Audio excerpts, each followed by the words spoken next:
बिस्मिल्लाहिर्रहमानिर्रहीम। Dear students, अस्सलाम वालेकुम। उम्मीद है आप लोग खैरियत से होंगे। टर्बो सी प्लस प्लस के नए लेक्चर के साथ आपकी खिदमत में हाजिर। स्टूडेंट, हम 11वें चैप्टर का आज सेकंड लास्ट टॉपिक जो है वो पढ़ेंगे। और आज का हमारा जो टॉपिक है वो है लॉजिकल ऑपरेटर्स। जो लोग इस लेक्चर को पहली दफ़ा देख रहे हैं उनसे गुजारिश है कि जितने भी गुज़श्ता लेक्चर आए हैं, खासकर जो 11th चैप्टर के तकरीबन इससे पहले 4 लेक्चर रिकॉर्ड हो चुके हैं, जिसमें आपको जो नेस्टेड इफ से लेके सिंपल इफ एल्स, और कल जो हमने जो लेक्चर जो पढ़ा था, जो टॉपिक हमने डिस्कस किया था वो था कंडीशनल ऑपरेटर्स, यानी कि इफ एल्स का बेहतरीन अल्टरनेटिव हमने जो देखा था। एक ही लाइन के अंदर हमने इफ एल्स को जो है वो लिख दिया था। अब स्टूडेंट, आज का हमारा जो टॉपिक है ये भी एडवांस प्रोग्रामिंग के हवाले से बहुत इंपॉर्टेंट है।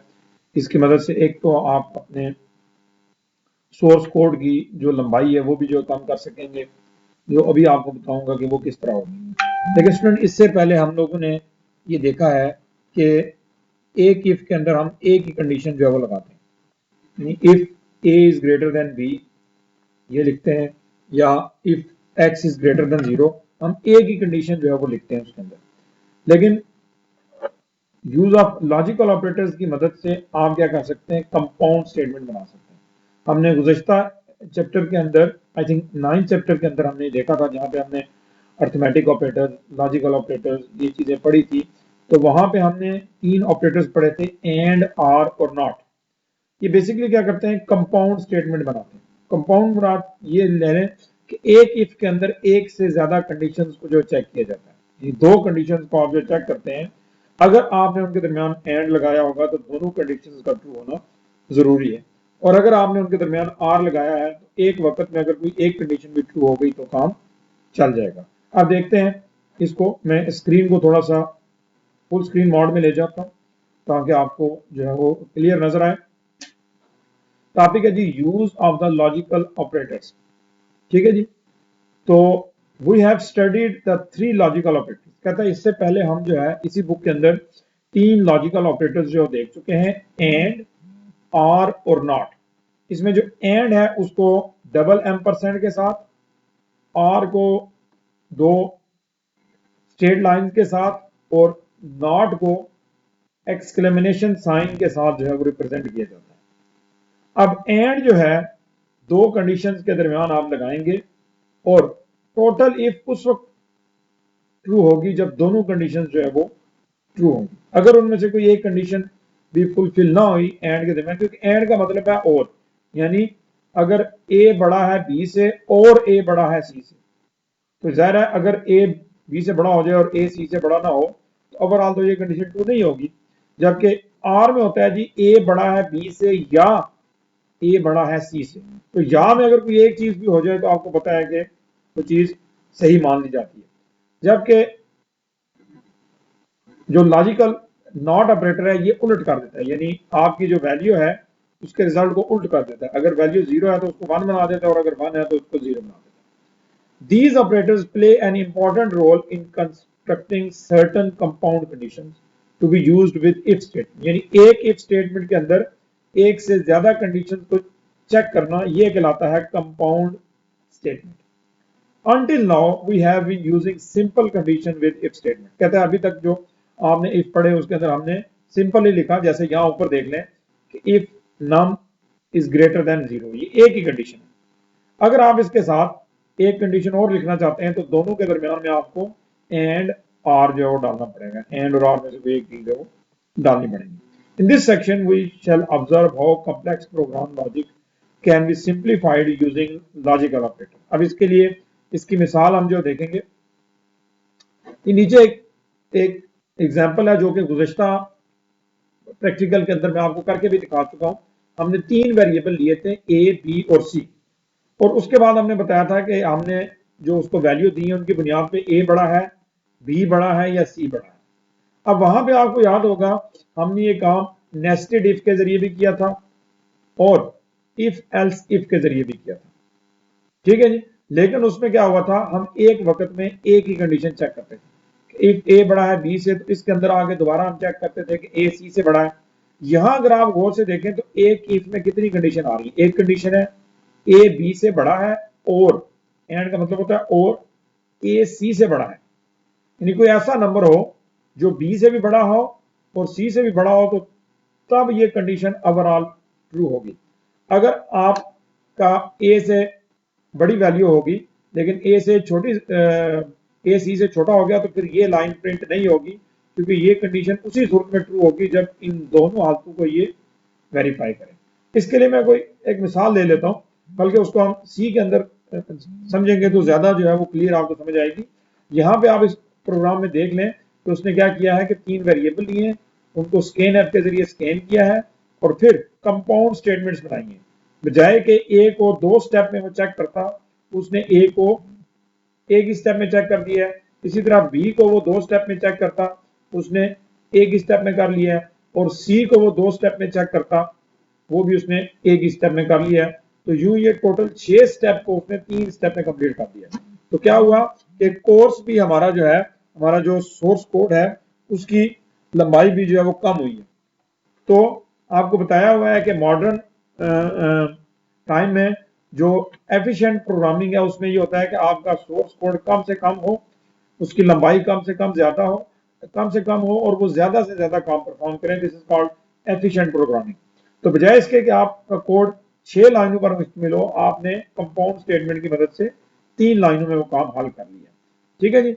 अब कहता है there may be a situation where the use of the logical operator may simplify the program logic. We just need to concentrate the underlying problem. We shall see more examples of the using logical operators in the next chapter. कहता है अगले chapter में भी आएंगे। यहाँ पे वो कहता है कि इस एग्जाम्पल को जो सामने रखें कि हमने 3 नंबर में से बड़ा नंबर जो फाइंड करने के लिए इसको कितना सिंप्लीफाई कर दिया। अब स्टूडेंट यही एग्जाम्पल मैं टर्बो सी के अंदर आपको प्रैक्टिकली जो करके भी दिखाता हूँ। उसके लिए हम एक्रोबैट रीडर को थोड़ी देर के लिए बंद करेंगे और टर्बो सी प्लस प्लस को जो है वो ऑन करेंगे। स्टूडेंट इंशाल्लाह सैटरडे को जो मेरा लेक्चर होगा वो ये होगा कि how to install Turbo C plus plus on your computer, यानी आप अपने कंप्यूटर के ऊपर टर्बो सी प्लस प्लस जो है वो किस तरह इंस्टॉल जो है वो कर सकते हैं, ताकि जिन लोगों के पास कंप्यूटर है वो इसको घरों में भी यूज जो है वो कर सकें। तो ये मैं Turbo C plus plus on करने लगा हूँ।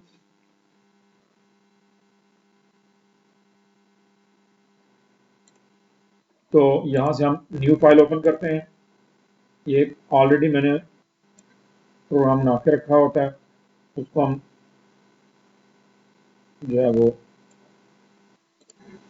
कट कर देंगे और अपने मकसद के लिए हम 3 वेरिएबल ले लेंगे जी, एक्स वाई जेड या ए बी सी कर लेंगे, ए बी और सी। ठीक है जी। अब इन 3 वैल्यूज को हम स्कैन करेंगे। पहले हम प्रिंट एफ की मदद से लाइन लिखेंगे, प्लीज एंटर वैल्यू ऑफ ए की वैल्यू एंटर करवाएंगे उससे। फिर स्कैन एफ के जरिए उसको वेरिएबल बताएंगे कि जहां पे ये वैल्यू जो यूजर ने दी होगी इसको सेव करना, तो वो m% के साथ आप वेरिएबल का नाम लिखेंगे ए। उसके बाद हम प्रिंट एफ करेंगे, double quote \n, new line में जाने के लिए please enter value of B की वैल्यू एंटर करवाई हमने और फिर स्कैन एफ के जरिए उसको बताएंगे कि वेरिएबल बी के अंदर आपने वैल्यू सेव करनी है। उसके लिए m% का साइन और आगे वेरिएबल का नाम लिखा जाता है।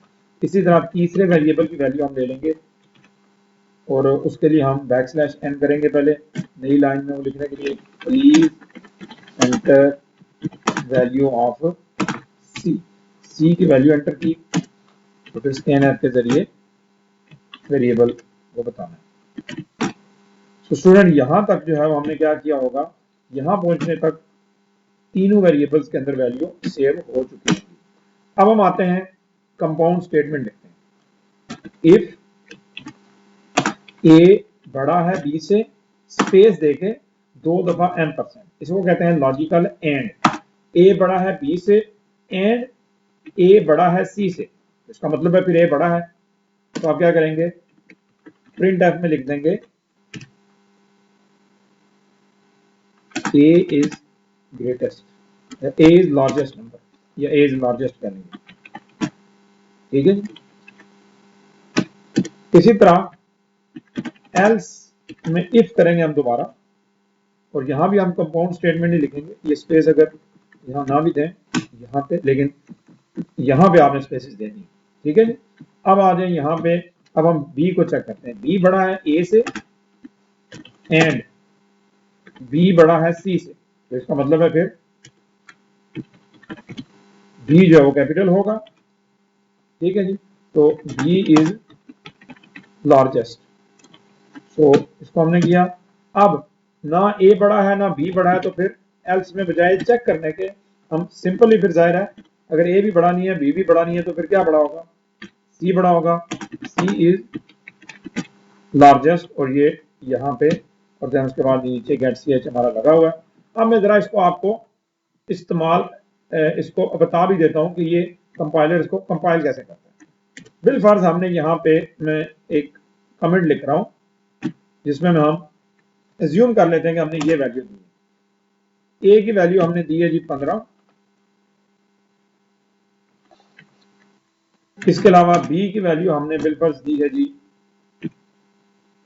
11, और सी की वैल्यू हमने दी है 45, ठीक है जी। और ये मैंने कमेंट्स को बंद कर। अब ये काम कैसे करेगा, ए की जगह क्या लिखा हुआ आ जाएगा 15, बी की जगह क्या लिखा हुआ आ जाएगा 11, यहाँ पे ए की जगह लिखा हुआ क्या आ जाएगा 15, और यहाँ सी की जगह क्या लिखा हुआ आ जाएगा 45। पहले वो कह रहा है जी 15 बड़ा है 11 से, सही कह रहा है। यहां वो कह रहा है कि 15 बड़ा है 45 से, सही कह रहा है गलत कह रहा है, गलत कह रहा है। अब एंड में एक कंडीशन ट्रू हो गई है एक फॉल्स हो गई है, तो याद रखिएगा एंड में जब तक दोनों कंडीशनें ट्रू ना हो ओवरऑल कंडीशन ट्रू नहीं, यानी ओवरऑल इसका जवाब क्या आएगा कि ये कंडीशन फॉल्स हो गई है। हालांकि आप कहें सर ये तो ट्रू ही है, लेकिन एंड में हमें ये भी चाहिए था, यानी ए बड़ा है बी से और ए बड़ा है सी से, जबकि यहाँ क्या हुआ है ए बी से तो बड़ा है लेकिन और बड़ा नहीं है ए सी से, लिहाजा ये कंडीशन ट्रू नहीं हुई।